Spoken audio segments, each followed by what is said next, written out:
Welcome to our posts. Today we will see stories of r/malicious compliance. Entire class skips optional early start to lab. We were given an hour for lunch and we're going to take all of our time. I'm a second-year veterinary student. This is the time when we start our live surgery labs. We work in teams of 3 students, a surgeon, an assistant, and an anesthetist, and are obviously overseen by certified specialists, anesthesiologists and surgeons, and many experienced vet nurses as well. We have lectures 7 a.m. to 11 a.m. Lunch is 11 to 12. Our lab begins at 12 p.m. sharp. However, we were told we have the option to come to lab early and begin.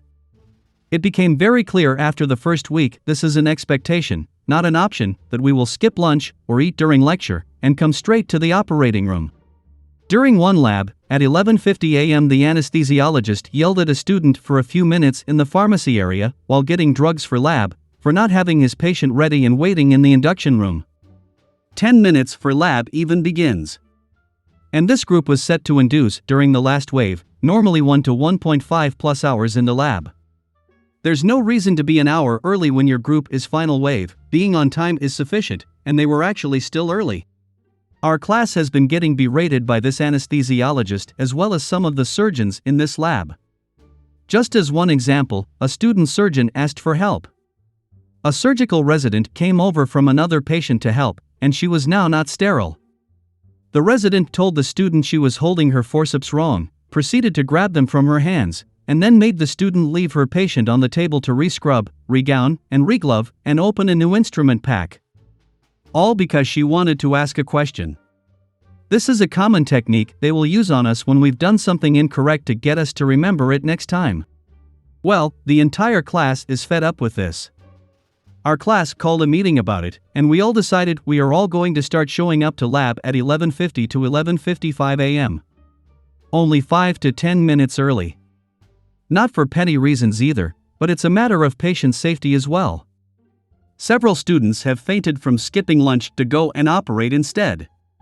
We were given 11 to 12 for lunch and we're going to take all of our time. So, that's what we did. At 11:40 a.m. one of the surgeons came to our lecture hall, where the majority of us stay and eat lunch, and asked us why we're not in lab yet. A student at the front of the room said simply, "Lab begins at 12 noon. The surgeon gave us a long spell about professionalism and how we are being inappropriate and putting our patients at risk, and she left.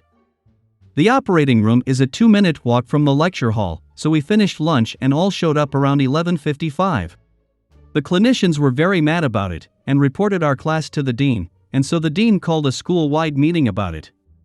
Some of our classmates spoke eloquently about our reasons and our actual patient safety concern, turning it right back on the clinicians citing patient safety.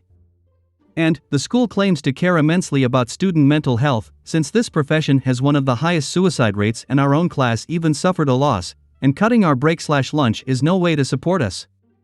Beyond that, the schedule says we begin at 12, and we are still showing up a few minutes early to ensure we can begin right at 12.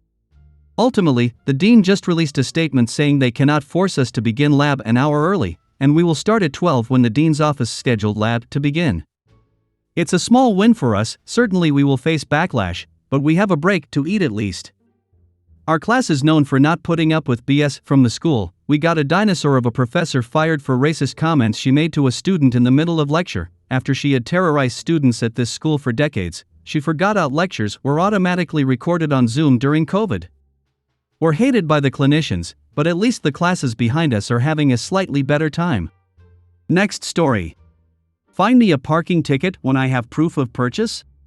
This happened the other year, when lockdown was serious. My mate tested positive for COVID, so I did the proper thing of canceling my holiday and isolating for 2 weeks. This was right at the start before self-testing was available, so I just followed the guidelines.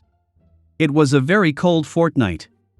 So cold that at some point, the adhesive on my parking permit fell from the windscreen into the footwell. When I finally return to the world, I go to my van and see a parking ticket for the previous night. My van hadn't moved in 2 weeks, and the same parking attendant every day, just following the rules, hits me with a £75 fine. I call the company up and get them to check their payment record. My £25 per month permit was in date, and they have my vehicle details. They told me the rules on the signs are clear, and if you don't display a ticket, you will receive said fine. No ifs or buts. I tried to fight it further and further, going nowhere. With my stubbornness, it ended up costing me nearly £200. Then it dawned on me.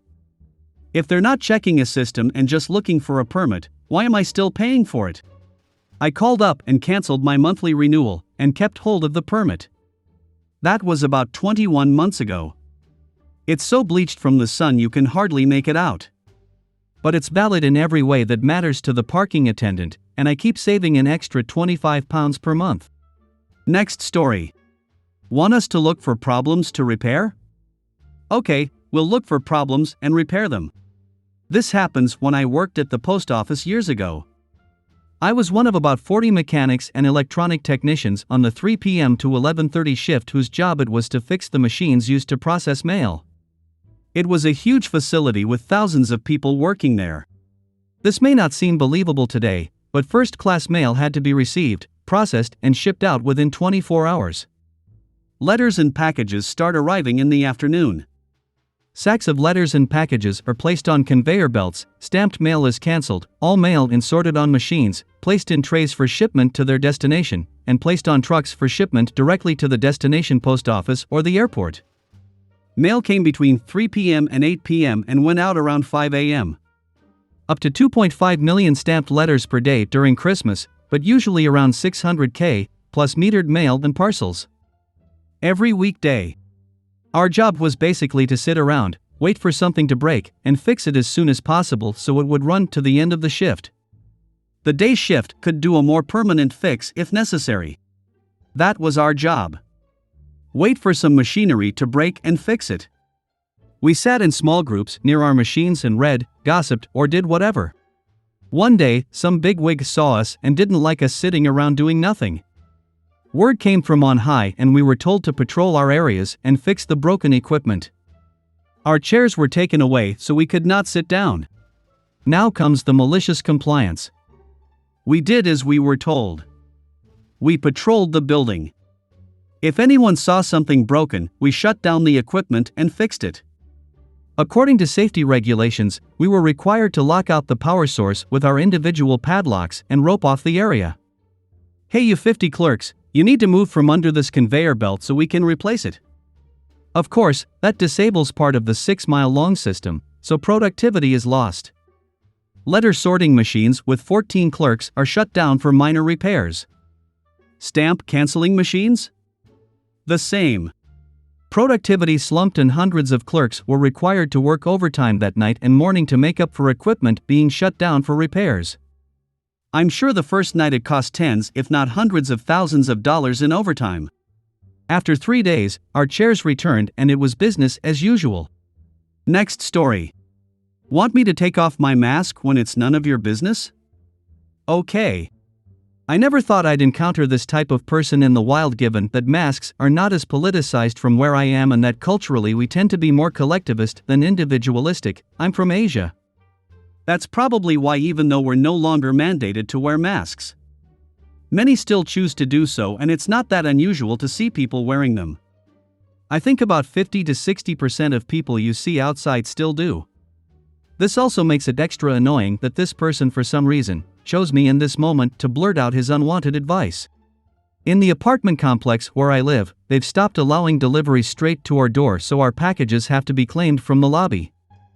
I just came from getting our packages and was waiting for the elevator when this man who I don't know at all, so I can't say he's a neighbor, came up to me, looked at my mask, and said, "You know it's a beautiful day, why deprive yourself of good oxygen," or something like that.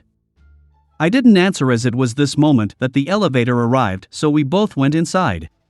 So the other reason that I've been wearing a mask was that I have a cold and have been coughing since that morning.